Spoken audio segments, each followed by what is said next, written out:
കാരണം അത്രയും മാത്രം പിമ്പിൾസും അതുപോലെ പിമ്പിൾസ് മാത്രമല്ല അത് പോയതിന്റെ ആ ഒരു ഡാർക്ക് സ്പോട്സും കുഴികളും എല്ലാവരും ചോദിക്കുമായിരുന്നു അയ്യോ ഫേസിൽ എന്താണ് ഭയങ്കര റെഡ് ആയിട്ടിരിക്കുകയാണ് എന്നൊക്കെ പറഞ്ഞിട്ട് ഞാൻ പിന്നെ അതങ്ങ് ക്ലോസ് ചെയ്യാണ് ചെയ്തത്. പിന്നെ ഫുള്ളായിട്ട് ഞാൻ hello all welcome back to my channel. അപ്പം നമ്മുടെ ഇന്നത്തെ വീഡിയോ എന്ന് പറയുന്നത് ഞാൻ ചെയ്ത ഒരു കോസ്മെറ്റിക് പ്രൊസീജിയറിനെ കുറിച്ച് പറയാനാണ് കേട്ടോ. ഞാൻ 2 വർഷം മുന്നേ ആണ് ഈ ഒരു ട്രീറ്റ്മെൻറ്റ് ചെയ്തത്. ശരിക്കും പറയുകയാണെന്നുണ്ടെങ്കിൽ എൻ്റെ സ്കിന്നിൽ നല്ലൊരു ചേഞ്ചും ലിറ്ററലി സ്പീക്കിംഗ് എൻ്റെ സ്കിന്നിന് ശരിക്കും ട്രാൻസ്ഫോം ആവാൻ സഹായിച്ച ഒരു അടിപൊളി കോസ്മെറ്റിക് പ്രൊസീജിയറിനെ കുറിച്ചാണ് ഞാൻ പറയുന്നത്. അപ്പോൾ ഈ വീഡിയോ സ്കിപ്പ് ചെയ്യാതെ തന്നെ എല്ലാവരും കണ്ടോളൂ കേട്ടോ.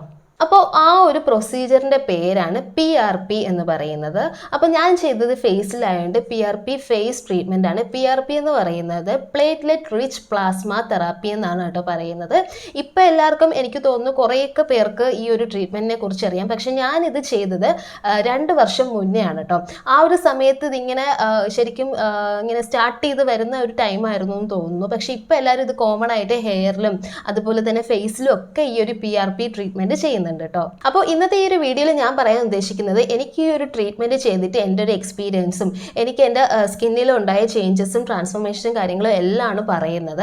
ഞാൻ 2 വർഷം മുന്നേ ആണ് ചെയ്തിട്ടുണ്ടായിരുന്നത്. വെറും 2 സിറ്റിങ്ങേ എടുത്തിട്ടുള്ളൂ. അത് കഴിഞ്ഞിട്ട് ഞാനിത് ഡിസ്കണ്ടിന്യൂ ചെയ്യുകയാണ് ചെയ്തത്. എന്തുകൊണ്ട് ഞാനത് സ്റ്റോപ്പാക്കി എന്നുള്ള എല്ലാ ഒരു ഡീറ്റെയിൽഡ് വീഡിയോ ആണ് കേട്ടോ ചെയ്യുന്നത്. അപ്പോൾ ഫസ്റ്റ് ഓഫ് ഓൾ നമുക്ക് എന്താണ് PRP ട്രീറ്റ്മെൻറ്റ് എന്നുള്ളത് നോക്കാം കേട്ടോ. അപ്പോൾ ഞാൻ പറഞ്ഞിട്ടുണ്ടായിരുന്നു ഓൾറെഡി പ്ലേറ്റ്ലെറ്റ് റിച്ച് പ്ലാസ്മ എന്ന് പറയുന്നതാണ് PRP ട്രീറ്റ്മെൻറ്റ്. ഇത് ചെയ്യുന്നത് എങ്ങനെയാണെന്ന് വെച്ച് കഴിഞ്ഞാൽ നമ്മുടെ ബോഡി തന്നെ നമ്മുടെ ബോഡി പ്രോഡക്ട്സ് വെച്ച് തന്നെ നമ്മുടെ ബോഡി ട്രീറ്റ് ചെയ്യുന്നു എന്നുള്ളതാണ് ഒരു സിമ്പിൾ എക്സ്പ്ലനേഷൻ പറയുകയാണെന്നുണ്ടെങ്കിൽ. അപ്പോൾ PRP ട്രീറ്റ്മെൻറ്റിൽ ചെയ്യാനാണെങ്കിൽ നമ്മുടെ ബ്ലഡാണ് എടുക്കുന്നത്. നമ്മുടെ ബ്ലഡിൽ നിന്നും പ്ലാസ്മ വേർതിരിച്ചെടുത്തിട്ടാണ് നമ്മൾ ഈ ഒരു ട്രീറ്റ്മെൻറ്റ് ചെയ്യുന്നത്. അപ്പോൾ ഫസ്റ്റ് ഓഫ് ഓൾ തന്നെ നമ്മുടെ ആദ്യം ഒരു 30 ml ആണെന്ന് തോന്നുന്നു. ഞാൻ 2 വർഷം മുന്നെയാണ് ചെയ്തത്. എനിക്ക് കൃത്യമായിട്ടൊരു ഓർമ്മയില്ല. 30 to 50 ml ആണെന്ന് തോന്നുന്നു. അത്രയും ml ഓഫ് ബ്ലഡ് നമ്മൾ ഒരു 10 cc അല്ലെങ്കിൽ 10 ml സിറിഞ്ചിൽ നമ്മൾ എത്രയും ബ്ലഡ് എടുക്കും. നമ്മുടെ വെയിനിൽ നിന്ന് എടുത്തിട്ട് അതൊരു സെൻട്രിഫ്യൂജ് പോലത്തെ ഒരു മെഷീൻ ഉണ്ട്. ഒരു ഇങ്ങനെ കറങ്ങുന്ന ഒരു മെഷീനാണ് കേട്ടോ. ആ ഒരു സെൻട്രിഫ്യൂജ് മെഷീനിൽ വെച്ചിട്ട്, അതായത് ഒരു ടെസ്റ്റ് ട്യൂബ് പോലത്തെ ഇതിൽ നമ്മുടെ ബ്ലഡ് ഒഴിച്ചിട്ട് ഇങ്ങനെ സെൻട്രിഫ്യൂജ് ചെയ്ത് അതിൽ നിന്ന് നമ്മുടെ ബ്ലഡിൽ നിന്ന് പ്ലാസ്മ വേർതിരിച്ച് എടുക്കുകയാണ് ചെയ്യുന്നത്. അപ്പോൾ ഇങ്ങനെ വേർതിരിച്ചെടുത്ത ഈ ഒരു പ്ലാസ്മയ്ക്കകത്ത് നിറയെ പ്ലേറ്റ്ലെറ്റ്സ് ആണ്. അപ്പോൾ നമുക്ക് ഓൾറെഡി അറിയാമല്ലോ, ഇപ്പോൾ പ്ലേറ്റ്ലെറ്റ്സ് നമ്മുടെ എന്തിനൊക്കെ വേണ്ടിയിട്ടാണ് ഹെൽപ്പ് ചെയ്യുന്നത്. നമ്മളിപ്പോൾ ബ്ലഡ് ക്ലോട്ട് ആവാനും അതുപോലെ തന്നെ നമ്മുടെ ബോഡിയിൽ എന്തെങ്കിലും ഒരു കട്ട്സോ ഇഞ്ചുറി എന്തെങ്കിലും ഉണ്ടായി കഴിഞ്ഞിട്ടുണ്ടെങ്കിൽ അത് ഹീലാവാനും, അത് പലതരത്തിലുള്ള ഗ്രോത്ത് ഫാക്ടേഴ്സും അതുപോലെ പ്രോട്ടീൻസ് ഒക്കെ റിലീസ് ചെയ്തിട്ട് അത് ഹീലാവാനായിട്ട് ഏറ്റവും സഹായിക്കുന്നത് ഈ പ്ലേറ്റ്ലെറ്റ്സ് ആണ്. അപ്പോൾ സിമിലർലി നമ്മുടെ സ്കിന്നിൽ ഇപ്പോൾ ആക്നേസ് ഉണ്ട്, അതിൻ്റെ സ്കാർസ് ഉണ്ട്. അപ്പോൾ അതൊക്കെ ഹീൽ ചെയ്യാൻ വേണ്ടിയിട്ടാണ് ഈ ഒരു പ്ലാസ്മ നമ്മൾ ഡയറക്റ്റ്ലി, അതായത് പ്ലേറ്റ്ലെറ്റ് റിച്ച് ആയിട്ടുള്ള ഈ ഒരു പ്ലാസ്മ നമ്മുടെ സ്കിന്നിലേക്ക് ഇഞ്ചെക്ട് ചെയ്യുന്നത്. അപ്പോൾ നമ്മുടെ ഈ ഒരു പ്ലാസ്മ വേർതിരിച്ച് വെച്ചിട്ടുണ്ട്. അത് ഒരു ഇൻസുലിൻ സിറിഞ്ച് പോലത്തെ കുറച്ച് സിറിഞ്ചസിലായിട്ട് ആ ഒരു പ്ലാസ്മ എടുക്കുക. ഒരു പ്ലാസ്മ എന്ന് പറയുമ്പോൾ ഒരു പെയിൽ യെല്ലോ കളറിലുള്ളൊരു ലിക്വിഡാണ്. നമ്മുടെ ബ്ലഡ് നല്ലോണം മൂവ് ചെയ്യാനായിട്ടൊക്കെ ഹെൽപ്പ് ചെയ്യുന്ന ഒരു പ്ലാസ്മ. അതിനകത്താണ് ഈ പ്ലേറ്റ്ലെറ്റ് ഉള്ളത് കേട്ടോ. അപ്പോൾ അത് ഇതുപോലെ ഒരു ഇൻസുലിൻ സിറിഞ്ച് പോലത്തെ ഇതിൽ എടുത്തിട്ട് നമ്മുടെ സ്കിന്നിലേക്ക് ഡയറക്റ്റ്, അതായത് ഫുള്ളായിട്ട് ഇങ്ങനെ ആക്നെ പ്രോണായിട്ട് നിൽക്കുന്ന ആ ഒരു ഏരിയയിലേക്ക് ഫുള്ളായിട്ട് ഒന്ന് ഇഞ്ചെക്ട് ചെയ്യുകയാണ് ചെയ്യുന്നത്. അപ്പോൾ ചെറിയ ചെറിയ നീഡിൽസ് ആയതുകൊണ്ട് തന്നെ ഫുള്ളായിട്ട് ഇഞ്ചെക്ട് ചെയ്യും കേട്ടോ. ഫുള്ള് ഇഞ്ചെക്ട് ചെയ്ത് ഫുള്ള് ബ്ലഡൊക്കെ വരും കേട്ടോ ഫേസ് നിറയെ. അപ്പോൾ ഡയറക്റ്റ് ആയിട്ടല്ല ഇഞ്ചെക്ട് ചെയ്യുന്നത്. നമുക്കൊരു നമ്പിങ് ക്രീമൊക്കെ അപ്ലൈ ചെയ്ത് ഒന്ന് ഫേസ് ഒന്ന് തരിപ്പിച്ചതിന് ശേഷം മാത്രമാണ് ഈ ഒരു ഇഞ്ചെക്ഷൻസ് ചെയ്യുന്നത് കേട്ടോ. അപ്പോൾ ഫുള്ളായിട്ട് ഇഞ്ചെക്ട് ചെയ്ത് പ്ലാസ്മ ഫുള്ള് നമ്മുടെ ആ ഒരു സ്കിന്നിനുള്ളിലേക്ക് ആക്കും. എന്നിട്ട് അതിൻ്റെ കൂടെ മൈക്രോ നീഡിലിംഗ് എന്ന് പറയുന്നൊരു സംഭവം കൂടെ ചെയ്യുന്നുണ്ട്. മൈക്രോ നീഡിലിംഗ് എന്ന് പറയുമ്പോൾ ഒരു ചെറിയൊരു എക്യുപ്മെൻ്റ് ആണ്. അതിനകത്ത് നിറയെ കുഞ്ഞു നീഡിൽസ് ഇങ്ങനെ റൗണ്ട് ആയിട്ട് ഇരിപ്പുണ്ട്. അപ്പോൾ അത് അവർക്ക് അതിൻ്റെ ഡെപ്ത്, അതായത് അതിൻ്റെ ഒരു സ്പീഡ് കൺട്രോൾ ചെയ്യാനായിട്ട് പറ്റും. ശരിക്കും നല്ല ഡെപ്തിൽ ഇട്ട് കഴിഞ്ഞിട്ടുണ്ടെങ്കിൽ നല്ലോണം ഇഞ്ചെക്റ്റ് ആവും കേട്ടോ. നമ്മുടെ നല്ലോണം പെയിനും ഉണ്ടാവും. കാരണം അത് ചെയ്താൽ മാത്രമേ ശരിക്കും ആ ഒരു പ്ലാസ്മ നന്നായിട്ട് നമ്മുടെ ആ ഒരു സ്കിന്നിലേക്ക് ഇൻഫ്യൂസ് ആവുകയുള്ളൂ. പുറമേ മാത്രം ഇട്ടിട്ട് കാര്യമില്ല, നമ്മുടെ സ്കിന്നിൻ്റെ ഉള്ളിൽ അത് എത്തണം. അപ്പോൾ അതിന് വേണ്ടിയിട്ട് ഹെൽപ്പ് ചെയ്യുന്നതാണ് ഈ ഒരു മൈക്രോ നീഡിലിംഗ് എന്ന് പറയുന്നത്. അപ്പോൾ ഈ പ്ലാസ്മ ഇഞ്ചെക്ട് ചെയ്യുന്നു, മൈക്രോ നീഡിലിംഗ് അപ്ലൈ ചെയ്യുന്നു. അതുപോലെ തന്നെ അതിൻ്റെ കൂടെ ഒരു ഡെർമാ റോളർ പോലെ ഒരു സംഭവം കൂടെ ഉണ്ട്, അതും കൂടെ അപ്ലൈ ചെയ്യുന്നുണ്ട് കേട്ടോ. അപ്പോൾ ഇങ്ങനെയാണ് ഈ ഒരു പ്രൊസീജിയർ ചെയ്യുന്നത്. ഒരു 30 മിനിറ്റോ 45 മിനിറ്റ്സ് കൊണ്ട് എടുക്കുകയുള്ളൂ. നമ്മുടെ ഫേസിൽ ഉള്ള ആക്നേസ് അനുസരിച്ച് ഇരിക്കും അതിൻ്റെ ഒരു ടൈമിംഗ് എന്ന് പറയുന്നത്. എനിക്കിപ്പോൾ 2 ചീക്സിൽ മാത്രമായിരുന്നു ഫുള്ളായിട്ട് ഉണ്ടായിരുന്നത് ആ ഒരു ആക്നെ സ്കാർസ് ഉണ്ടായിരുന്നത്. അപ്പോൾ ഇങ്ങനെയാണ് ഈ ഒരു പ്രൊസീജിയർ ചെയ്യുന്നത് കേട്ടോ. അപ്പം ഞാൻ ഈ ഒരു പ്രൊസീജിയർ ചെയ്തതിൻ്റെ കാരണം എൻ്റെ ഫേസിൽ നിറയെ ആക്നീസ് ഉള്ളതാണ്. ആക്നീസ് മാത്രമല്ല, അത് പോയതിൻ്റെ സ്കാറും അതുപോലെ തന്നെ ചെറിയ നല്ല വലിയ ചെറുതല്ല നല്ല വലിയ വലിയ കുഴികളും അതുപോലെ തന്നെ ഡാർക്ക് സ്പോട്ട്സും കാര്യങ്ങളൊക്കെ ഉണ്ടായിരുന്നു. അപ്പോൾ എനിക്ക് ആക്നീസ് വരുന്നത് വലിയൊരു ഇഷ്യൂ അല്ല, പക്ഷെ അത് പോകുമ്പോൾ ഉള്ള ഒരു ഡാർക്ക് സ്പോട്ടും അതുപോലെ തന്നെ ഒരു സ്കാർ മാർക്കും കുഴികളും ഒക്കെ മാറാനായിട്ട് ഒത്തിരി ഞാൻ ട്രീറ്റ്മെൻറ്റ്സ് എടുത്തിട്ടുള്ളതാണ്, ഒത്തിരി ഡോക്ടേഴ്സിനെയൊക്കെ കണ്ടിട്ടുള്ളതാണ്. അത് മാറാനായിട്ടാണ് ഞാൻ ഈ ഒരു ട്രീറ്റ്മെൻറ്റിന് വേണ്ടി പോയത്. അപ്പോൾ എൻ്റെ ഒരു കല്യാണ സമയത്തായിരുന്നു ഞാൻ ഈ ഒരു ട്രീറ്റ്മെൻറ്റ് ചെയ്യാൻ വേണ്ടിയിട്ട് പോയത് കേട്ടോ. കല്യാണത്തിന് ഒരു 6 months ബിഫോറാണ് ഞാൻ ഈ ഒരു ട്രീറ്റ്മെൻറ്റ് എടുത്തത്. വെറും ഒരു 2 സിറ്റിംഗ് മാത്രമേ ഞാൻ ചെയ്തിട്ടുള്ളൂ. നല്ലൊരു പ്രൊസീജിയറാണ്, കുറച്ച് എക്സ്പെൻസീവ് ആണെങ്കിൽ തന്നെയും അടിപൊളിയായിട്ടുള്ളൊരു പ്രൊസീജിയറാണ്. കാരണം അത്രയും മാത്രം പിമ്പിൾസും അതുപോലെ പിമ്പിൾസ് മാത്രമല്ല കേട്ടോ, അത് പോയതിൻ്റെ ആ ഒരു ഡാർക്ക് സ്പോട്ട്സും കുഴികളും ഒക്കെ ആയിരുന്നു കൂടുതൽ എന്നെ അലട്ടിക്കൊണ്ടിരുന്ന പ്രശ്നം. ഇപ്പോൾ കാണുമ്പോൾ തന്നെ എല്ലാവരും ചോദിക്കുമായിരുന്നു, അയ്യോ ഫേസിൽ എന്താണ് എന്താണ് എന്താണ്, കാരണം അത്രയും മാത്രം പാടുകളൊക്കെ ഉണ്ടായിരുന്നു. അപ്പോൾ അതെന്തായാലും നമുക്ക് കല്യാണമൊക്കെ ആയിരിക്കുമല്ലോ, അപ്പോൾ അതൊന്നും മാറ്റിയെടുക്കാൻ വേണ്ടിയിട്ട് ഞാൻ ലാസ്റ്റ് ആയിട്ട് ട്രൈ ചെയ്ത് ഇനി ഒരു പ്രൊസീജിയർ ഞാൻ ചെയ്യില്ല, ലാസ്റ്റ് ആയിട്ട് ഇത് എന്തെങ്കിലും ഒന്ന് നോക്കിയിട്ട് മാറുകയാണെന്നുണ്ടെങ്കിൽ മാറട്ടെ എന്ന് വെച്ചിട്ട് പോയതാണ് ഈ ഒരു PRP ട്രീറ്റ്മെൻറ്റ് കേട്ടോ. അപ്പോൾ നമ്മൾ ഈ ഒരു PRP ട്രീറ്റ്മെൻറ്റ് ചെയ്യുമ്പോഴേക്കും നമ്മുടെ ഫേസിലല്ല നമ്മളിപ്പോൾ ഏതൊരു നമുക്ക് ഹെയറിൽ വേണമെങ്കിൽ ചെയ്യാം, സ്കിന്നിൽ വേണമെങ്കിൽ ചെയ്യാം. ഇപ്പോൾ ഈവൻ ഇപ്പോൾ മുട്ടിലൊക്കെ ഇഞ്ചക്ഷൻ ഈ ഒരു പ്ലേറ്റ്ലെറ്റ് എടുക്കുന്നുണ്ട് എന്നാണ് ഞാൻ കേട്ടത്. അപ്പോൾ അത്രയും ഒരു ബെനിഫിറ്റ് ആയിട്ടുള്ള ഒരു ട്രീറ്റ്മെൻ്റ് ആണ്. ഇപ്പോൾ ഫേസിൽ നമ്മളിപ്പോൾ ചെയ്യുമ്പോഴേക്കും നമ്മുടെ സ്കിന്നിൽ നല്ല കൊളാജൻ പ്രൊഡക്ഷൻ ഉണ്ടാവാനായിട്ടാണ് ഹെൽപ്പ് ചെയ്യുന്നത്. അതിലൂടെ നമ്മുടെ ഈ ആക്നീസ് ഹീൽ ചെയ്യാനും സ്കാർ മാർക്കും അതുപോലെ തന്നെ പോർസ് ഒക്കെ ക്ലോസ് ചെയ്യാനായിട്ട് വളരെ ഹെൽപ്ഫുള്ളാണ്. അതിലൂടെ നമ്മുടെ സ്കിന്നിൻ്റെ ടെക്സ്ചറും ടോണും ഒക്കെ നന്നായിട്ട് ഇമ്പ്രൂവ് ചെയ്യുകയും സ്കിന്ന് നല്ല സ്മൂത്ത് ആൻഡ് സപ്പിൾ ആവാൻ വേണ്ടി ഹെൽപ്പ് ചെയ്യും. അതുപോലെ തന്നെ ഫൈൻ ലൈൻസ് റിങ്കിൾസ് ഒക്കെ ഉള്ളവർക്ക് വേണ്ടിയിട്ടുള്ള ഒരു അടിപൊളി ട്രീറ്റ്മെൻ്റ് ആണ് ഈ ഒരു പ്ലേറ്റ്ലെറ്റ് റിച്ച് പ്ലാസ്മ തെറാപ്പി എന്ന് പറയുന്നത്. അപ്പോൾ ഇത് ഏറ്റവും കൂടുതൽ കോൺസെൻട്രേറ്റ് ചെയ്യുന്നത് പോഴ്സും ആക്നെ സ്കാർസിനും വേണ്ടിയിട്ടാണ് ഏറ്റവും കൂടുതൽ ഇത് ഹെൽപ്പ് ചെയ്യുന്നത്. ആക്നേസ് വന്നിട്ടുള്ള പാടുകൾ, ആ ഒരു സ്കാറില്ല, നമുക്കിപ്പോൾ സർജറി ഒക്കെ ചെയ്യുമ്പോൾ പോലത്തെ ഒരു സ്കാർ നമ്മൾ ആക്നേസ് വലിയ വലിയ ആക്നേസ് വന്നിട്ട് പോകുമ്പോഴേക്കും ഉണ്ടാകും. അതൊക്കെ മാറാനായിട്ട് സ്കിന്ന് നല്ല സ്മൂത്ത് ആവാൻ വേണ്ടിയിട്ടും പോർസൊക്കെ ക്ലോസ് ആവാനും റിങ്കിൾസ് ഒക്കെ മാറാനും വേണ്ടിയിട്ടുള്ള ഒരു അടിപൊളിയായിട്ടുള്ള ഒരു പ്രൊസീജിയറാണ് കേട്ടോ. അപ്പോൾ എൻ്റെ ഒരു എക്സ്പീരിയൻസ് പറയുകയാണെന്നുണ്ടെങ്കിൽ നല്ല ഫ്ലെയറപ്പായി നിൽക്കുന്ന നല്ല ഇൻഫ്ലെയിംഡ് ആയിട്ട് നിൽക്കുന്ന ആക്നേസിലൊക്കെ ഇഞ്ചെക്ട് ചെയ്യുമ്പോൾ അത്യാവശ്യം നല്ല പെയിൻ ഉണ്ട് കേട്ടോ. പിന്നെ അതിൻ്റെ കൂടെ നമ്മൾ മൈക്രോ നീഡിലും കൂടെ ചെയ്യുമ്പോൾ കുറച്ച് പെയിൻ ഉണ്ട്. അല്ലാതെ ഇപ്പോൾ ഇരിക്കുന്ന അവസ്ഥയിലൊക്കെ നമ്മളിപ്പോൾ ആക്നേസ് ഇല്ല പക്ഷേ സ്കാറും ആ ഒരു ഡാർക്ക് സ്പോട്ട്സ് മാത്രമേ ഉണ്ടെങ്കിൽ അത്ര ഒരു പെയിനും കാര്യങ്ങളും എടുക്കില്ല. കാരണം നമ്പിങ് ക്രീം അപ്ലൈ ചെയ്തിട്ടാണ് ഇത് ചെയ്യുന്നത് കേട്ടോ. അപ്പോൾ എൻ്റെ ഒരു എക്സ്പീരിയൻസ് പറയുകയാണെന്നുണ്ടെങ്കിൽ അടിപൊളിയായിട്ടുള്ളൊരു ട്രീറ്റ്മെൻ്റ് ആണ്. പക്ഷേ ഇത് പെട്ടെന്ന് തന്നെ നമുക്കൊരു റിസൾട്ടൊന്നും തരില്ല കേട്ടോ. ഞാൻ പറഞ്ഞില്ലേ, ഞാൻ 2 സിറ്റിംഗ് കഴിഞ്ഞിട്ട് ഇത് സ്റ്റോപ്പ് ചെയ്തിട്ടുണ്ടായിരുന്നു. അതിൻ്റെ കാരണം ഞാൻ പറയാം. ഫസ്റ്റ് എന്ന് പറയുമ്പോൾ നമുക്ക് ഇതിൻ്റെ കുറച്ച് അസസ്മെൻറ്റും ഈ പ്രിലിമിനറി കുറച്ച് ടെസ്റ്റുകളൊക്കെ ഉണ്ടാവുമല്ലോ ഒരു സർജറി ആകുമ്പോൾ ചെയ്യുമ്പോഴൊക്കെ കുറേ ടെസ്റ്റുകളും കാര്യങ്ങളും. ഇപ്പോൾ ബ്ലഡ് ടെസ്റ്റ്, പിന്നെ HbSAg, HIV അങ്ങനത്തെ കുറേ ടെസ്റ്റുകളുണ്ടല്ലോ. അപ്പോൾ അതിനൊക്കെ തന്നെ നമുക്ക് അത്യാവശ്യം ഇതൊരു ഓവറോൾ പറയുകയാണെന്നുണ്ടെങ്കിൽ ഇതൊരു അത്യാവശ്യം എക്സ്പെൻസീവ് ആയിട്ടുള്ളൊരു ട്രീറ്റ്മെൻ്റ് ആണ്. അപ്പോൾ ആദ്യം കുറച്ച് ഇതുപോലത്തെ ടെസ്റ്റുകളൊക്കെ ചെയ്ത് നമ്മുടെ ബ്ലഡ് അല്ലെങ്കിൽ നമ്മുടെ ബോഡി പ്രോഡക്റ്റ് ആയിട്ടുള്ള ഈ ഒരു ബ്ലഡ് ഫുള്ളി ഹെൽത്തി ആണ് എന്നുള്ള ഉറപ്പ് വരുത്തിയിട്ട് മാത്രമേ ഇത് ചെയ്യുള്ളൂ കേട്ടോ. അതിനുശേഷമാണ് നമ്മുടെ സിറ്റിങ്സ് വരുന്നത്. അറ്റ്ലീസ്റ്റ് 3 സിറ്റിംഗ് എങ്കിലും ചെയ്യണം എന്നാണ് പറഞ്ഞിട്ടുള്ളത്. അപ്പോൾ ഫസ്റ്റ് സിറ്റിങ്ങിൽ എനിക്കിതുപോലെ പ്രൊസീജിയർ ചെയ്തായിരുന്നു. അത് കഴിഞ്ഞിട്ട് വരുമ്പോഴേക്കും കുറച്ച് നമ്മുടെ ഇതിൻ്റെ സൈഡ് എഫക്ട്സ് എന്ന് പറയാനായിട്ട് ഒന്നുമില്ല, കാരണം നമ്മുടെ ഓൺ ബ്ലഡ് ആണ് എടുക്കുന്നത്. പിന്നെ ഇഞ്ചെക്ട് ചെയ്യുന്നതിൻ്റെ ആയിട്ടുള്ള കുറച്ച് റെഡ്നെസ്സും കുറച്ച് സ്വെല്ലിങ്ങും ബ്രൂയിസസ് ഒക്കെ ഉണ്ടാവുന്നേ ഉള്ളൂ. അത് കുറച്ച് നാൾ ഒരു 1 വീക്ക് കൊണ്ട് തന്നെ അത് കംപ്ലീറ്റ്ലി നോർമൽ ആവും. അതിൽ ഒന്നും പേടിക്കേണ്ട ആവശ്യമില്ല കേട്ടോ. അല്ലാതെ ഉള്ള ഒരു സൈഡ് എഫക്ട്സും ഈ ഒരു പ്രൊസീജിയറിന് ഇല്ല. അതിനുശേഷം സെക്കൻഡ് സിറ്റിങ്ങിന് വേണ്ടിയിട്ട് ഒരു 2 മാസം ഗ്യാപ്പാണെന്ന് തോന്നുന്നു ഇട്ടത്. സെക്കൻഡ് സിറ്റിങ്ങിന് പോയി, അതും നല്ലോണം തന്നെ ചെയ്തിട്ട് വന്നു. എന്നിട്ട് നോക്കിയപ്പോൾ എൻ്റെ ഫേസിൽ കുറേ പിമ്പിൾസ് മുന്നേ വന്നതിനേക്കാളും കുറച്ചുകൂടെ പിമ്പിൾസ് അധികമായിട്ട് വന്നു. അപ്പോൾ ഞാൻ ശരിക്കും പേടിച്ചു പോയി. ഞാൻ വിചാരിച്ചു ഇതിന് യാതൊരു റിസൾട്ടും ഇല്ല. എന്നിട്ട് ഞാൻ അവരെ കോൺടാക്ട് ചെയ്തായിരുന്നു. ഇതുപോലെ പിമ്പിൾസൊക്കെ ഒത്തിരി വരുന്നുണ്ട്, ഭയങ്കര റെഡായിട്ടിരിക്കുകയാണ് എന്നൊക്കെ പറഞ്ഞിട്ട് ഞാൻ പിന്നെ അതങ്ങ് ക്ലോസ് ചെയ്യാണ് ചെയ്തത്. പിന്നെ ഫുള്ളായിട്ട് ഞാൻ സ്റ്റോപ്പ് ചെയ്തു. ശരിക്കും പറഞ്ഞിട്ടുണ്ടെങ്കിൽ നമുക്ക് പെട്ടെന്നൊരു റിസൾട്ട് അല്ല ഇത് തരുന്നത്. ഒരു 6 മന്ത്സ് അല്ലെങ്കിൽ 4 മന്ത്സ് എങ്കിലും അറ്റ്ലീസ്റ്റ് നമ്മൾ വെയിറ്റ് ചെയ്യണം ഇതിൻ്റെ ഒരു റിസൾട്ട് അറിയാനായിട്ട്. അപ്പം ഞാൻ അങ്ങനെ വിചാരിച്ച് കംപ്ലീറ്റ്ലി സ്റ്റോപ്പ് ചെയ്തു. പിന്നെ ഞാൻ അടുത്ത സിറ്റിങ്ങിലൊന്നും പോയതൊന്നുമില്ല.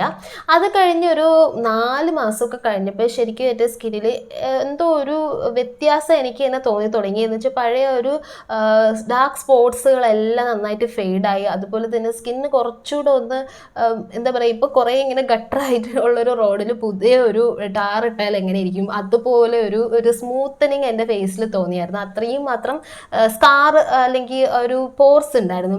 അത് നന്നായിട്ടൊന്ന് നികന്ന പോലെയും സ്കിന്ന് കുറച്ചുകൂടെ ഒന്ന് സ്മൂത്ത് ആയ പോലെ തോന്നി. അതായത് ഒരു ഈവൻനെസ് തോന്നി. സ്കിൻ അൺഈവൻ ആയിട്ടിരുന്നത് കുറച്ചുകൂടെ ഒന്ന് ഈവൻ ആയ പോലെയും അതുപോലെ തന്നെ ആ ഒരു ഡാർക്ക് സ്പോട്ട്സ് നന്നായിട്ട് ഫെയ്ഡ് ആവുന്ന പോലെയും തോന്നിയായിരുന്നു. ഈ ഒരു ഗ്യാപ്പിൽ ഞാൻ നന്നായിട്ട് സ്കിൻ കെയറും കാര്യങ്ങളൊക്കെ ചെയ്യുന്നുണ്ടായിരുന്നു, സെറംസ് അങ്ങനെയൊക്കെ അപ്ലൈ ചെയ്യുന്നുണ്ടായിരുന്നു. പക്ഷേ ആ ഒരു ഇത് ചെയ്തതിൻ്റെ ആ ഒരു ചേഞ്ച് എനിക്ക് തോന്നി തുടങ്ങിയത് 4 മാസം കഴിഞ്ഞതിന് ശേഷമാണ് കേട്ടോ.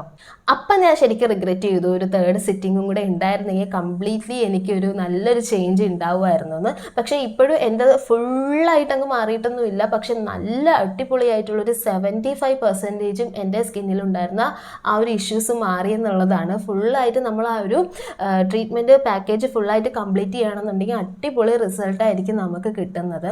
കാരണം നമുക്ക് ഇതിൽ ഒന്നും പേടിക്കാനായിട്ടില്ല. കാരണം ഇതൊരു കെമിക്കൽ പ്രൊസീജിയറോ കാര്യങ്ങളോ ഒന്നും അല്ല. വളരെ നാച്ചുറൽ ആയിട്ടുള്ള ഒരു ട്രീറ്റ്മെൻ്റ് ആണ്. മീൻസ് നാച്ചുറൽ എന്ന് ഞാൻ ഉദ്ദേശിച്ചത് നമ്മുടെ ഓൺ ബോഡി പ്രോഡക്ട്സ് എടുത്തിട്ട് നമുക്ക് തന്നെ ട്രീറ്റ്മെൻറ്റ് ചെയ്യാനായിട്ട് യൂസ് ചെയ്യുകയാണ്. അതുകൊണ്ട് തന്നെ നമുക്ക് ഒരിക്കലും ഒരു സൈഡ് എഫക്ട്സ് കാര്യങ്ങളോ ഒന്നും ഉണ്ടാവില്ല. നമുക്ക് വളരെ സേഫായിട്ട് ചെയ്യാൻ പറ്റിയൊരു അടിപൊളി പ്രൊസീജിയറാണ്. അപ്പോൾ ഞാൻ ഫുള്ളായിട്ട് ചെയ്തിട്ടുണ്ടായിരുന്നെങ്കിൽ എനിക്ക് നല്ലൊരു റിസൾട്ട് ഉണ്ടാവുമായിരുന്നു. അപ്പോൾ ഇതാണ് എൻ്റെ ഒരു എക്സ്പീരിയൻസ് എന്ന് പറഞ്ഞാൽ PRP ചെയ്തിട്ടുള്ളവർ എൻ്റെ ഒരു എക്സ്പീരിയൻസ്. ഇത് ഹെയറിലും ഇപ്പം ആളുകൾ ചെയ്യുന്നുണ്ട്. സ്കാൽപ്പിൽ ഇഞ്ചെക്ട് ചെയ്തിട്ട് ഹെയർ ഗ്രോത്തിന് വേണ്ടിയിട്ടൊക്കെ ഇപ്പോൾ ചെയ്യുന്നുണ്ട്. ഇപ്പോൾ ഒത്തിരി നല്ല കോമൺ ആയിട്ട് വരുന്നുണ്ട് കേട്ടോ ഈ ഒരു PRP ട്രീറ്റ്മെൻറ്റ്. അപ്പോൾ ഇനിയും എനിക്ക് ആ ട്രീറ്റ്മെൻറ്റ് എടുത്താൽ കൊള്ളാം എന്ന് തോന്നുന്നുണ്ട്. പക്ഷേ ഇതിൻ്റെ ഒരു എക്സ്പെൻസ് സൈഡ് വരികയാണെന്നുണ്ടെങ്കിൽ ഒരു സിറ്റിങ്ങിന് നമുക്ക് 5K വീതമാണ് ആവുന്നത് കേട്ടോ. ഓരോ സിറ്റിങ്ങിനും 5K ആണ് ആവുന്നത്. പിന്നെ അതിൻ്റെ ഒരു പ്രിലിമിനറി ടെസ്റ്റുകളും കാര്യങ്ങളൊക്കെ ഉണ്ട്. അത് ഓരോ ക്ലിനിക്കിനെ സംബന്ധിച്ച് ചിലപ്പം പൈസയിൽ വേരിയേഷൻസ് ഉണ്ടാവും. അപ്പോൾ ഇനിയും എനിക്ക് ആ ഒരു ട്രീറ്റ്മെൻറ്റ് എടുത്താൽ കൊള്ളാവുന്നുണ്ട്. കാരണം അത്രയും നല്ല റിസൾട്ട് കിട്ടുന്ന ഒരു ട്രീറ്റ്മെൻ്റ് ആണ്. പക്ഷേ ഇതിൻ്റെ ഒരു എക്സ്പെൻസ് സൈഡ് നോക്കുമ്പോഴാണ് നമുക്ക് കുറച്ചൊന്നും ഉൾവലിയുന്നത്. ഇപ്പം ഞാൻ ചെയ്തത് ഇവിടെ ട്രിവാൻഡ്രം കഴക്കൂട്ടമുള്ള ഏക എന്ന് പറയുന്ന ഒരു ക്ലിനിക്കിലാണ് ഞാൻ ചെയ്തത്. അപ്പോൾ നമുക്ക് ഓരോ സിറ്റിങ്ങിന് 5K ആയിരുന്നു അന്ന് എനിക്കായത്. ഞാൻ പറഞ്ഞില്ലേ 2 സിറ്റിംഗ് മാത്രമേ ചെയ്തിട്ടുള്ളൂ. പിന്നെ അതിന് മുന്നോടിയായിട്ട് വരുന്ന ആ ഒരു കുറച്ച് ബ്ലഡ് ടെസ്റ്റും കാര്യങ്ങൾക്കും, കാരണം നന്നായിട്ട് കുറേ ബ്ലഡ് ടെസ്റ്റ് നമുക്ക് ചെയ്യും. കാരണം നമ്മളെ ബ്ലഡ് അത്രയും ഹെൽത്തി ആണെന്ന് കണ്ടാൽ മാത്രമേ നമുക്ക് ഈ ഒരു പ്രൊസീജിയർ ചെയ്യാനായിട്ട് പറ്റുള്ളൂ. അപ്പോൾ അതും കൂടെ ഉൾപ്പെടെ ഓരോ സിറ്റിങ്ങിന് 5K വെച്ചാണ് ആയത്. അതുപോലെ ആ ടെസ്റ്റിൽ ഒരു 4K 5K ആ ഒരു റേഞ്ചിലാണ് ആയത്. അപ്പോൾ നമ്മളൊരു 3-4 സിറ്റിംഗ് ഒക്കെ കഴിഞ്ഞാൽ മാത്രമേ അടിപൊളിയായിട്ടുള്ളൊരു റിസൾട്ട് നമുക്ക് കിട്ടുകയുള്ളൂ. അപ്പോൾ ഇതിന് നമ്മൾ ഇത്ര പൈസ കൊടുത്താലും വേർത്തി ആയിട്ടുള്ളൊരു ട്രീറ്റ്മെൻ്റ് ആണ്. ഇപ്പോൾ ഫേസിലൊക്കെ ഒത്തിരി സ്കാറുണ്ട്, ഭയങ്കര വലിയ കുഴികളാണ്, കുണ്ടും കുഴിയും ഗട്ടറൊക്കെ ഉള്ളവരാണെന്നുണ്ടെങ്കിൽ ഞാൻ സജസ്റ്റ് ചെയ്യുന്ന ഏറ്റവും നല്ലൊരു ട്രീറ്റ്മെൻറ്റാണ് PRP എന്ന് പറയുന്നത്.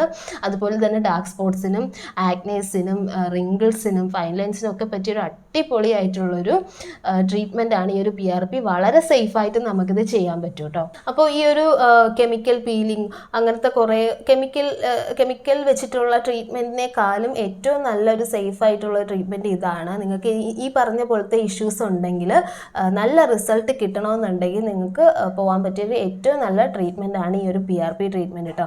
അപ്പോൾ ഇത് ഒത്തിരി പേർക്ക് യൂസ്ഫുൾ ആയി എന്ന് ഞാൻ വിചാരിക്കുന്നു. കാരണം എനിക്കും അത്രയും മാത്രം ആക്നേസ് ഉണ്ടായിരുന്നു. എനിക്ക് ഇത്രയെങ്കിലും കുറയാനായിട്ട് ഹെൽപ്പ് ചെയ്ത്. ആക്നേസ് മാത്രം ഞാൻ പറഞ്ഞില്ലേ, ആക്നേസ് എനിക്കൊരു ഇഷ്യൂ അല്ല. പക്ഷെ അത് വന്നിട്ട് പോയിട്ടുള്ള ആ ഒരു സ്കാർ മാർക്കാണ് ശരിക്കും നമ്മുടെ ഒരു നൈറ്റ് മെയർ എന്ന് പറയുന്നത്. സ്കാർ മാർക്കും ഡാർക്ക് സ്പോട്ട്സും പോറസും ഒക്കെ വരുന്നത്. അപ്പോൾ അത് മാറാനാണ് ഞാൻ പോയത്. അതിന് വേണ്ടിയിട്ട് തന്നെയാണ് ഈ ഒരു ട്രീറ്റ്മെൻറ്റ് ഉദ്ദേശിച്ചിരിക്കുന്നത്. ആക്നെ സ്കാർസ് പോകാൻ വേണ്ടിയിട്ടാണ്. ഇപ്പോൾ സർജിക്കൽ സ്കാർസ് വരെ മാറ്റാൻ പറ്റുമെന്നൊക്കെയാണ് ഞാൻ കേട്ടിട്ടുള്ളത്. അത്രയും നല്ലൊരു ട്രീറ്റ്മെൻ്റ് ആണ് കേട്ടോ. അപ്പോൾ ഇത് ചെയ്യുകയാണെന്നുണ്ടെങ്കിൽ ഇതിൻ്റെ ഒരു ആഫ്റ്റർ കെയറും കാര്യങ്ങളൊക്കെ ഞാൻ ഈ വീഡിയോയിൽ പറയാം കേട്ടോ. അതായത് ആഫ്റ്റർ കെയർ എന്ന് പറയുമ്പോഴേക്കും നമ്മളിത് ചെയ്യുന്നതിൻ്റെ അന്ന് നമുക്ക് ഫേസ് വാഷ് ചെയ്യാനായിട്ട് പറ്റില്ല. ആദ്യത്തെ 24 ഹവറിലുള്ള ഒരു ആഫ്റ്റർ കെയർ ഞാൻ പറയാം. ആദ്യത്തെ 24 ഹവറിൽ നമുക്ക് ഫേസ് വാഷ് ചെയ്യാനായിട്ട് പറ്റില്ല. ഫേസ് വാഷ് ചെയ്യാന്ന് പറഞ്ഞാൽ നമ്മൾ വെള്ളം പോലും വെച്ചിട്ട് ഫേസ് വാഷ് ചെയ്യാൻ പറ്റില്ല. കാരണം ഫുള്ളായിട്ട് ആ ഒരു പ്ലാസ്മ ഇവിടെ അപ്ലൈ ചെയ്തിരിക്കുകയാണ്. അത് നന്നായിട്ട് നമ്മുടെ ആ ഒരു സ്കിന്നിൽ അബ്സോർബ് ചെയ്യാനായിട്ട് ആദ്യത്തെ ഒരു 24 hours നമ്മൾ വിട്ടുകൊടുക്കുക തന്നെ ചെയ്യണം. അപ്പോൾ അതുകൊണ്ട് തന്നെ ഫസ്റ്റ് 24 hours നമുക്ക് ഫേസ് വാഷ് ചെയ്യാനായിട്ട് പറ്റില്ല. പിന്നെ അതുപോലെ തന്നെ ഇത് ചെയ്തതിന് ശേഷം നമുക്ക് ആ ഒരു ക്ലിനിക്കിൽ നിന്ന് ഒരു ഹീലിംഗ് ജെല്ല് തരും കേട്ടോ. അപ്പോൾ ഇതാണ് ആ ഒരു ജെല്ലെന്ന് പറയുന്നത്. കാണാൻ പറ്റുന്നുണ്ടോ എന്നറിയില്ല, ഞാൻ സൈഡിൽ ഫോട്ടോ കൊടുത്തേക്കാം. ഹൈലറോണിക് ആസിഡ് ജെല്ലാണ്. ഇതാണ് നമ്മുടെ ആ ഒരു ഇപ്പം ഇഞ്ചെക്ട് ചെയ്തിട്ടുള്ളത് കൊണ്ട് തന്നെ നമ്മുടെ ഫേസിൽ കുറേ ഇങ്ങനെ ബ്രൂയിസസ്, ഇഞ്ചെക്ഷൻ എടുത്തിട്ടുള്ള ഒരു ബ്രൂയിസസും റെഡ്നെസ്സും സ്വെല്ലിങ്ങും ഒക്കെ ഒന്ന് മാറാനായിട്ട് വിത്തിൻ 1 week കൊണ്ട് തന്നെ കംപ്ലീറ്റ്ലി മാറി കിട്ടും കേട്ടോ ആ ഒരു കാര്യങ്ങളൊക്കെ. അപ്പോൾ അതൊക്കെ ഒന്ന് പെട്ടെന്ന് ഹീലാവാൻ വേണ്ടിയിട്ട് തരുന്ന ഒരു ഓയിൽമെൻ്റ് ആണ് ഈ ഒരു ഹയാലു ജെല്ല് അല്ലെങ്കിൽ ഹൈലറോണിക് ആസിഡ് ജെല്ല് എന്ന് പറയുന്നത്. അപ്പോൾ ഇത് നമുക്ക് ഫസ്റ്റ് 24 hours കഴിഞ്ഞിട്ട് പിറ്റേ ദിവസം തൊട്ട് ഇതൊന്ന് അപ്ലൈ ചെയ്യാനായിട്ട് പറയും. പിന്നെ അതുപോലെ തന്നെ നമ്മൾ ഫസ്റ്റ് 24 hours സൺ എക്സ്പോഷർ, വെയിൽ കൊള്ളാനായിട്ട് പാടില്ല. പിന്നെ അതുപോലെ തന്നെ 24 hours കഴിഞ്ഞ് പുറത്തിറങ്ങുകയാണെന്നുണ്ടെങ്കിൽ സൺസ്ക്രീൻ എന്തായാലും ആസ് യൂഷ്വൽ നമ്മൾ സൺസ്ക്രീൻ അപ്ലൈ ചെയ്യുമല്ലോ, അപ്പോൾ സൺസ്ക്രീൻ അപ്ലൈ ചെയ്യാം. പിന്നെ ഒരു സെക്കൻഡ് ഡേ തൊട്ട്, അതായത് 24 hours കഴിഞ്ഞിട്ടുള്ള സെക്കൻഡ് ഡേ തൊട്ട് നമുക്ക് നല്ലൊരു ഫേസ് വാഷ്, മൈൽഡ് ആയിട്ടുള്ള ഒരു ക്ലെൻസർ നമുക്ക് യൂസ് ചെയ്യാം. അതിപ്പോൾ ആ ഒരു ക്ലിനിക്കിൽ നിന്ന് തന്നെ ആ ഒരു ക്ലെൻസർ വാങ്ങാൻ പറ്റുകയാണെന്നുണ്ടെങ്കിൽ അത്രയും നല്ലതാണ്, നിങ്ങൾ അത് യൂസ് ചെയ്താൽ മതി. പിന്നെ ഈ പറയുന്ന പോലെ വെയിലടിക്കാനായിട്ട് പാടില്ല. അതിപ്പോൾ 24 hours അല്ല, അറ്റ്ലീസ്റ്റ് 2 ദിവസമെങ്കിലും വെയിൽ ഏൽക്കാതിരിക്കുന്നതാണ് നല്ലത്. അപ്പോൾ ചെയ്തിട്ട് വരുമ്പോഴേക്കും നിങ്ങൾ കാറുണ്ടെങ്കിൽ കാറിൽ വരാനായിട്ട് നോക്കുക, അതായിരിക്കും ഏറ്റവും നല്ലത്. അല്ലെങ്കിൽ ഒത്തിരി പോലും വെയിലടിക്കാനായിട്ട് പാടില്ല, കാരണം അത്രയും നമ്മുടെ സ്കിന്നിലേക്ക് ഇതിങ്ങനെ ഫുള്ള് ഇഞ്ചെക്ട് ചെയ്ത് വെച്ചേക്കുകയാണ്. അപ്പോൾ വണ്ടി ഉണ്ടെങ്കിൽ അത്രയും നല്ലതാണ് കേട്ടോ ഈ ഒരു പ്രൊസീജിയർ കഴിഞ്ഞ് തിരിച്ച് വരുമ്പോഴേക്കും വരാനായിട്ട്. വെയിലടിക്കാനായിട്ടേ പാടില്ല. പിന്നെ എന്ന് പറയുന്നത് ഇത്രയൊക്കെ തന്നെയാണ് ഇതിൻ്റെ ഒരു ആഫ്റ്റർ കെയർ എന്ന് പറയുന്നത്. സൺ എക്സ്പോഷർ പാടില്ല, ഫസ്റ്റ് ഡേ ഫേസ് ക്ലെൻസ് ചെയ്യാനായിട്ട് പാടില്ല, അത്രയേ ഉള്ളൂ. അപ്പോൾ ഇതാണ് ഇതിൻ്റെ ഒരു ആഫ്റ്റർ കെയർ എന്ന് പറയുന്നത്. അപ്പോൾ പെട്ടെന്ന് തന്നെ നമുക്കൊരു റിസൾട്ട് ഉണ്ടാവില്ല. നമുക്കൊരു 4-5 മാസം, അറ്റ്ലീസ്റ്റ് ഒരു 6 months എങ്കിലും, അതിൻ്റെ അടുത്ത് ഡോക്ടർ പറഞ്ഞിട്ടുള്ള ഒരു 6 months എങ്കിലും കഴിഞ്ഞാൽ മാത്രമേ ഇതിൻ്റെ ശരിക്കുള്ളൊരു റിസൾട്ട് നമുക്ക് ഫേസിൽ കണ്ടു തുടങ്ങുകയുള്ളൂ. അപ്പോൾ എനിക്ക് നല്ലൊരു ചേഞ്ച് ഉണ്ടായത് ഇതുകൊണ്ട് തന്നെയാണെന്നാണ് ഞാൻ പറയുന്നത്. പിന്നെന്ന് പറയുന്നത് നമ്മൾ സ്കിൻ കെയറും കൂടി ചെയ്യുക. സ്കിൻ കെയർ വീഡിയോസൊക്കെ ഞാൻ കുറേ പറഞ്ഞിട്ടുള്ളതാണ്. അപ്പോൾ അത്രയൊക്കെ കൊണ്ടാണ് എൻ്റെ സ്കിൻ ഇത്രയെങ്കിലും ഒന്ന് ബെറ്റർ ആയെന്നാണ് ഞാൻ വിശ്വസിക്കുന്നത്. കാരണം അത്രയും മാത്രം ഡാർക്ക് സ്പോട്ട്സും ഒക്കെ ഉണ്ടായിരുന്നു, അതെല്ലാം നന്നായിട്ട് എന്നെ ഫെയ്ഡായി, സ്കിന്ന് കുറച്ചുകൂടെ ഒന്ന് ഈവനായി. അപ്പോൾ ഫുള്ളായിട്ട് ആ ഒരു പ്രൊസീജിയർ ചെയ്ത് കംപ്ലീറ്റ് ആക്കുകയാണെന്നുണ്ടെങ്കിൽ നല്ല റിസൾട്ട് ഉണ്ട്. അപ്പോൾ ഇത് ഇത്രയും ഒത്തിരി ആക്നേസ് കൊണ്ട് സഫർ ചെയ്യുന്നവർക്ക് പറ്റിയ അടിപൊളി ട്രീറ്റ്മെൻ്റ് ആണ്. നിങ്ങൾ ഇത് ധൈര്യമായിട്ട് ചെയ്തോളൂ കേട്ടോ. അപ്പം ഹെയർ ഫോളിൻ്റെ ഇഷ്യൂ ഉള്ളവർക്ക് സ്കാൽപ്പിലും PRP ചെയ്യാന്നുള്ളതാണ്. അപ്പോൾ നമ്മുടെ ഇന്നത്തെ വീഡിയോ എല്ലാവർക്കും യൂസ്ഫുൾ ആയി എന്ന് വിചാരിക്കുന്നു. എൻ്റെ പണ്ടത്തെ സ്കിൻ്റെ ഒരു പിക്ക് എൻ്റെ കയ്യിലില്ല കേട്ടോ, ഉണ്ടായിരുന്നെങ്കിൽ ആ ഒരു ഡിഫറൻസ് ഞാൻ കാണിക്കായിരുന്നു. അത്രയും മാത്രം ചേഞ്ചസ് എനിക്ക് ഉണ്ടായിട്ടുള്ളതാണ്. അപ്പോൾ ഫുള്ള് നിങ്ങൾ ട്രീറ്റ്മെൻറ്റ് ഫുള്ളായിട്ട് എടുക്കുകയാണെന്നുണ്ടെങ്കിൽ അടിപൊളിയായിട്ടുള്ള റിസൾട്ട് നിങ്ങൾക്ക് കിട്ടിയിരിക്കും.